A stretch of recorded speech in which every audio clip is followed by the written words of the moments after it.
Hello and welcome to the Cinema Slice. My name is Tony Nguyen, I'm Chris Pinson. and we are here talking a little movie, eating a little pizza from our good friend Casey. That's right. And today we're going to talk about several movies. In fact, very specifically, the movies that make you drop the remote. Now, what do you think I mean when I say that, Chris? Movies that make you drop the remote. Okay, let's go back about 10 years ago when streaming services weren't everything in a click. I would say that if you're just sitting there on a rainy afternoon with nothing to do and you're scrolling through channels, you go, ooh, I haven't seen this movie in a while. And boom, you're sticking there, no touching the remote. Maybe raise the volume, but we're not changing the channel. Absolutely, and I think we've all done it at some point. There's definitely movies that just make us like, okay, I love this movie. I've seen it a million times, and I'm gonna watch it a million and one times. So let's just go straight into it, shall we? Now, Chris, what is your first pick here? First pick is one of my favorite movies, right? By the way, we're doing 3 movies each, just to kind of keep it simple for you. But one of my favorite movies of all time that I will pause whatever I'm doing to sit there and watch is the great My Cousin Vinny. Late 80s, early 90s staple classic. The great Joe Pesci sitting there by himself. And of course, the Karate Kid across from him, Daniel San, who is no longer playing a Karate Kid, but a possible convicted murder, right? This movie was so funny. It was so brilliant. And the cast is just an ensemble all-star list. You've got Joe Pesci as this trying to figure it out by the skin of his teeth lawyer who's from New York, down in the backwoods of Alabama, alongside his girlfriend slash fiance, Marissa Tomei. You've also got the judge in this movie who played the great Herman Munster, the prosecuting attorney. He's another well-known actor, as well as Cheryl Farley. I mean, this movie had so many great laughs, so many great lines, and a great twist at the end that no one sees coming until it happens. So yeah, it's by far a movie that no matter how many times I've seen it, I love quoting it, I love laughing to it, and I know every line that's coming, but it's still just a great movie that makes you just smile and go, wow, what an instant classic. I can't wait to watch it again. I can honestly say that I had not seen it until just recently. Which blew my mind when you told me. I'm like, you've never seen My Cousin Vinny? Yeah, so I mean, I've always heard of the movie, and I've watched other movies that might reference it. Yes. But yeah, this is my real exposure to Joe Pesci outside of Home Alone. So it was nice kind of seeing him as a lead. I just finished Cobra Kai and the newest Karate Kid film, so I was already on this Ralph Macchio binge, and then to my surprise, when I decided to watch My Cousin Vinny, there's the first person I see is old Daniel-san riding in the car, just trying to get some tuna or whatever. That's right. I shot the clerk. I shot the clerk. He says, I shot the clerk. Yeah, it was a lot of fun, and I could see how why you would choose this as a drop the remote film. I feel like when I watched it, I almost hear your voice doing the voice lines, though I've never heard you do it until just now. Like I feel like I hear it in 100%. you. Like it's such a part of like who you are. Yeah, oh yeah. Trust me when I tell you that Joe Pesci and older comedians have definitely influenced me, like the great George Carlin and others, Seinfeld. Very much, that's my alley. That's my contingent of comic style. Yeah. So watching Joe Pesci get up there and grill the guy about, did you get this grit from the same guy who sold Jack his magic beans? I mean, just you can hear it the way he says it. It's so funny. Then right. Okay, so what'd you think of the ending with Marissa Tomei being this out of work hairdresser who happens to know everything there is about cars, and that's what cracks the case. What'd you think about that twist? I mean, to me, I kind of figured she would have a large part of it because the whole time she's wanting to help, right? And I mean, that's just proper storytelling. Just like knowing that at some point she's going to be a pivotal point, part of this movie. And as I got closer and closer to the end, I'm like, all right, she's going to do something here. And so, yeah, it was fun just seeing all of their characters like really, really well developed and pieced together, all coming together, in the courtroom scene to, do a fun law movie that honestly, to me, the funniest parts or like recurring gags is like he never gets any sleep. Correct. He never gets any sleep. And it's The always something train, different. in Yeah. jail. Yeah, it's great. So he works well for having like very, very little sleep. I guess my only real complaint about the movie is that like there's no way Joe Pesci could bag Marissa Tomei. There's no way. But again, one of the best gigs, right? One of the best parts of this movie is right the back and forth between the judge and Joe Pesci, because the judge knows Joe Pesci's got to be a fraud when he's acting in court. He's like, "You're a dead man." What do you mean? Jerry Gallo's dead. I'm aware of that. Callo with a C-A-L. The gag is just, again, the movie is so great with so many different little intricacies. And of course, everybody's ever seen it knows the famous line, "Oh, and let's not forget your biological clock is ticking. What else can we possibly heap on this?" Like I said, I quote the whole movie. It's just, again, it was so funny, and it still cracks me to this day quoting this thing, because I can't tell you how many times me and my friends either get together and have drinks or play golf or whatever, and eventually somebody starts quoting movies, and we start going through the gamut. And this is one of the movies we start quoting out loud, and people look at us like we're crazy because we're just laughing, quoting My Cousin Vinny off the top of our heads. I can see why. Yeah, it was a good film. Okay, what's yours? What's your first one? What is Tony's drop the remote first pick? I would do that, but I kind of want to hear yours because I don't want to hear the next overlap. So, okay, fair. Maybe give us an action film that you always stop the remote. Oh man, this one's a classic. I believe 1996, 1997. Another ensemble all-star cast of a movie.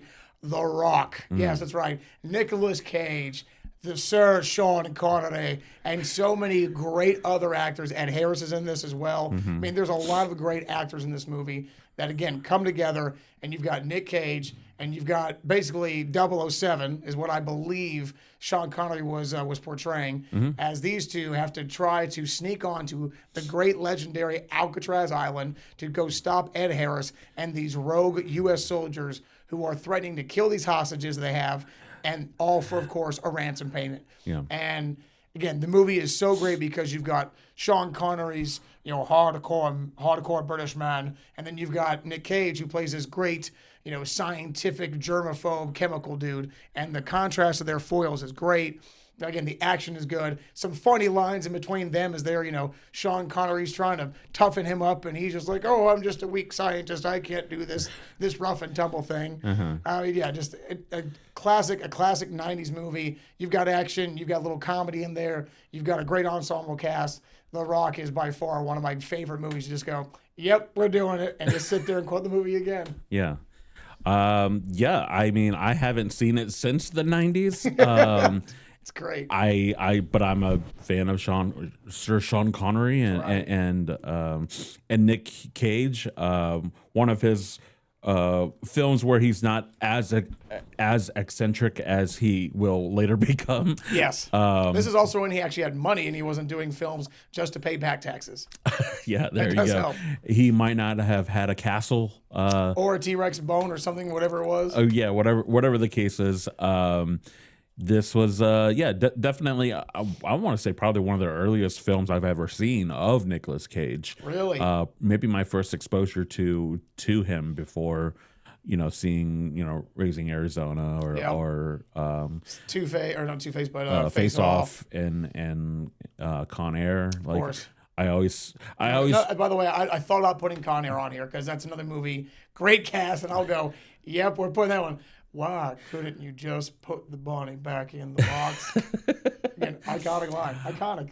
I always kind of mix up the two movies between The Rock and Con Air just because of how I picture Nicolas Cage. Because when you first said The Rock, I was picturing long-haired Correct. in a wife beater. Yep. That Nick Cage, Yes, and yes, that wasn't the definitely case. two very different physical looking Nick Cages, I can assure you. Okay, fair enough. Yeah. Yeah. So The Rock is not Dwayne Johnson, but rather Correct. the 1996 film Right. is your action pick. Now, I understand you've got one more for us. One left, yeah. It Lucky is- number 3. It is one that I have heard you quote. In fact, you are self-proclaimed an expert in this in particular movie. What is it? Forrest Gump.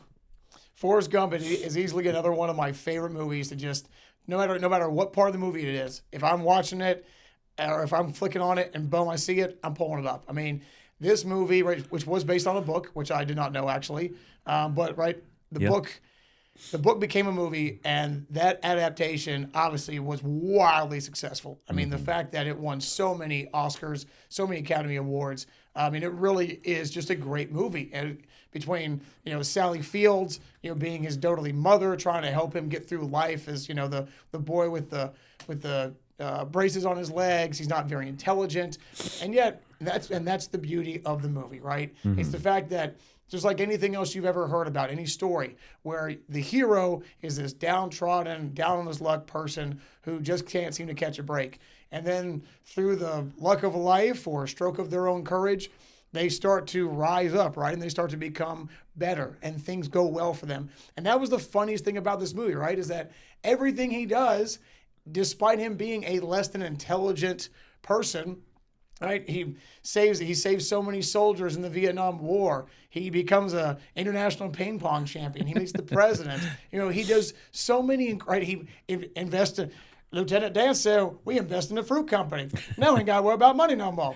I said, good. That's one less thing to worry about. Right? I mean, he invested in Apple, right? He founded a shrimp company. I mean, all these things that seem so implausible. And it's such a fun movie just to sit there and go, man, what a wonderful story. What a wonderful way to see someone else's life. And again, the music also. I'm a big person, and I believe that music truly carries the emotion and the vibe of a movie. And this is one that hits every rhythm. Every song they play has a certain purpose, right? Between the hippie movement, Vietnam battle, Black Panther stuff, right? The different way that time moves and music shaped that decade or that time. Yeah. Everything about it was just a perfect movie. And I will say, if you've never thought about this before, let me tell you this.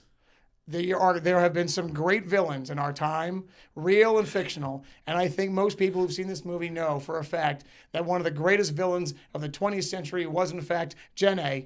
Because Jenna never gave him the time of day. Nope. And then magically, when she had his child and he became super rich, Jenna came back with him, okay? And then she died. Okay, someone's just going to say it. She's an evil. She's horrible for that. But again, she was a great reason why the movie was so good, because her character being so, I love you, but I'm not willing to stay with you, that was a part that made you go, golly, Forrest, you've got everything going for you except finding love. Will Forrest ever find love? Yeah. That was a great part of it. Yeah, absolutely. This is definitely one of my drop the remote movies Yes. for sure. I mean, you pretty much nailed it. I mean, this movie has everything that you'd want in a movie and then some.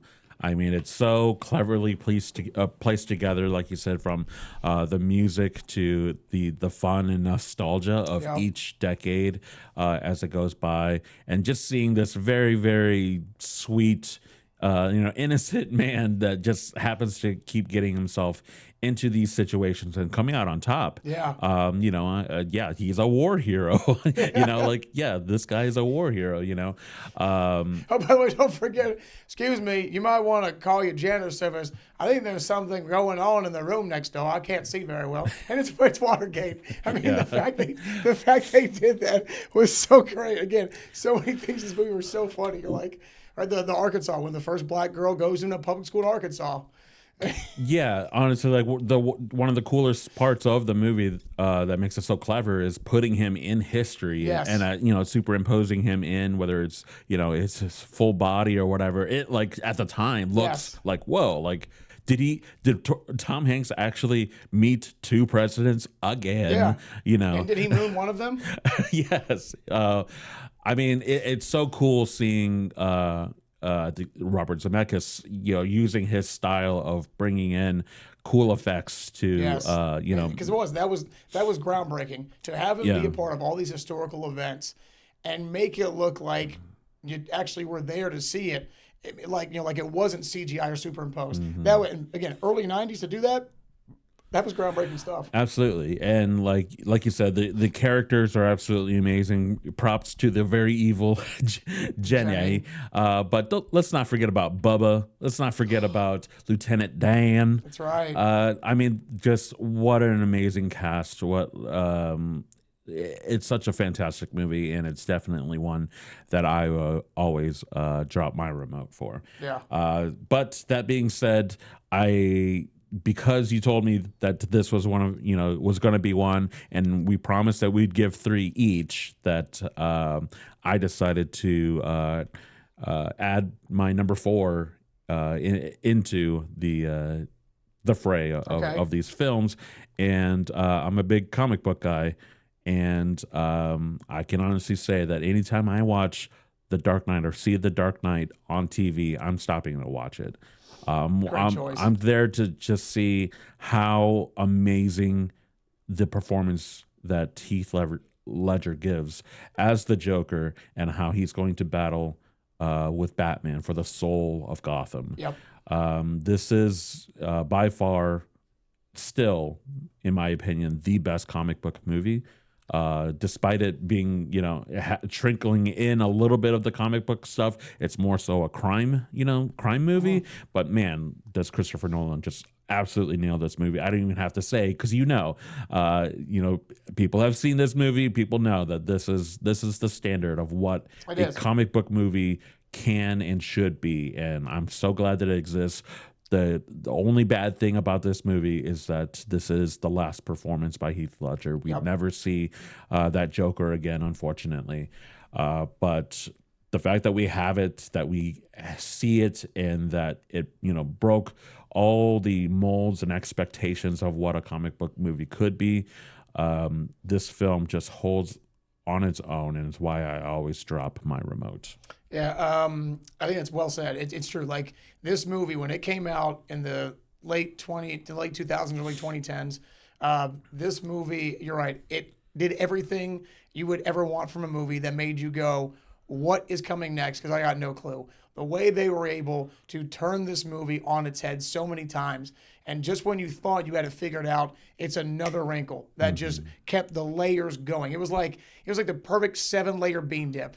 Every single facet of it made you go, no way, no way. It was so perfect. You're right. Between Heath Ledger's acting, again, the way that he was able to make you never figure out what his next move was is what made it great, because you, along with Batman, were like, what else can this guy do? What else isn't he capable of? Yeah. And it was between again, the foil characters, between the chaos that the Joker represented, the swift vengeance that is Batman, trying to figure out all the pieces of the puzzle before things went horribly, despicably wrong. I mean, it is. You're right. I think that's why, like, to me, the Avengers are different, because, right, the Avengers followed the storyline of that. In this case, there was more free range, more autonomy.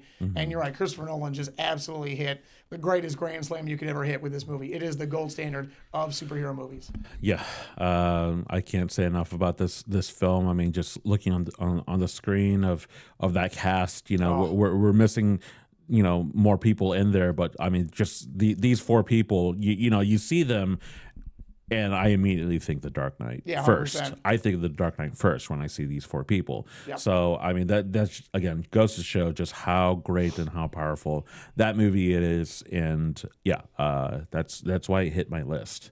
Another movie of mine that is in a completely different direction is... You couldn't pick a more opposite-based direction movie than this. And that is you picked the perfect picture for it. If we're going to do... If The Dark Knight is the Citizen Kane of comic book movies, I mean, Dumb and Dumber to me is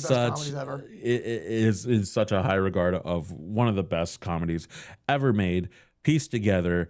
It is not only funny, but it has so much heart, and I think that's what really makes it like unique. Is that these two characters of Harry and Lloyd, of Jim Carrey and Jeff Daniels, their chemistry together, Flawless. it's so good and it's so believable. And several other actors have talked to both Jeff Daniels and Jim Carrey about how like that's one of their favorite movies, because of just how believable their friendship really is. And I mean, talk about quoting a movie. This my this gosh. movie, like, Yeah. I mean, 90s staple. yes, absolutely. Like you can't go anywhere, without somebody, wanting to say goodbye in the most awkward way possible of going, well, see you later. All right, of course. When you're as kids in the 90s, right? Anytime you were in the car and you want to annoy somebody, it's like, Mock. Yeah. Yeah. Yeah. Burr. And your parents got so pissed off. They're like, that stupid movie. Of course, right? Everybody's been there. When you're at somebody else's house and the toilet might overflow and you're like, please, please, God, please, please, God. The just the iconic, like, seeing the shaggin' wagon, Yeah, right? shaggin', The I mean, the fact that they shoot, the hotel that they shoot in is the Shining Hotel. If No you didn't know, way. yeah, I know that. yeah. So that's fun. I mean, this was the peak of Jim Carrey when he just ruled the '90s. Well, I was gonna say he dominated the 90s, didn't he? I mean, every Yeah. movie that came out in the 90s with him, this movie, the Ace Venturas, The Mask, Liar Liar, Yeah. The Truman Show, which is by far, as I've gotten older, that has become one of my favorite movies. It is amazing I movie, yeah. digress, but still, I mean, again, this movie, you're right. This movie is definitely for all of us who grew up in the 90s. I mean, you're right. At school, you would just quote this constantly, and your teachers hated you for it because they found it so annoying and so appalling. And it was the funniest thing to us. It was so 90s. It's so great. Absolutely, yeah. Dumb and Dumber, definitely a movie. Just I can't wait to see the next scene. I can't wait. And I mean, that being said, the sequel not so great. Yeah, unfortunately, don't a little too late. Yeah, a little too late. If we had it a little bit sooner, I think we could have had a much better movie than what we got, and especially the alternate one where it's like a prequel. Yep. Yeah, it wasn't Jim Carrey and Jeff Daniels, and then when it was Jim Carrey and Jeff Daniels years and years later, a little too late. A little too late. But that being said, the original, such an amazing movie, Yeah, and iconic. it's definitely up there as a drop the remote movie. My last choice Great Scott! is, to me, honestly, the greatest movie ever made. Wow. Yeah, this is my number one. This is film. Tony's all-time, no question, the GOAT movie. Yes. Wow. If an alien was like, what is the peak of art here? It's right here.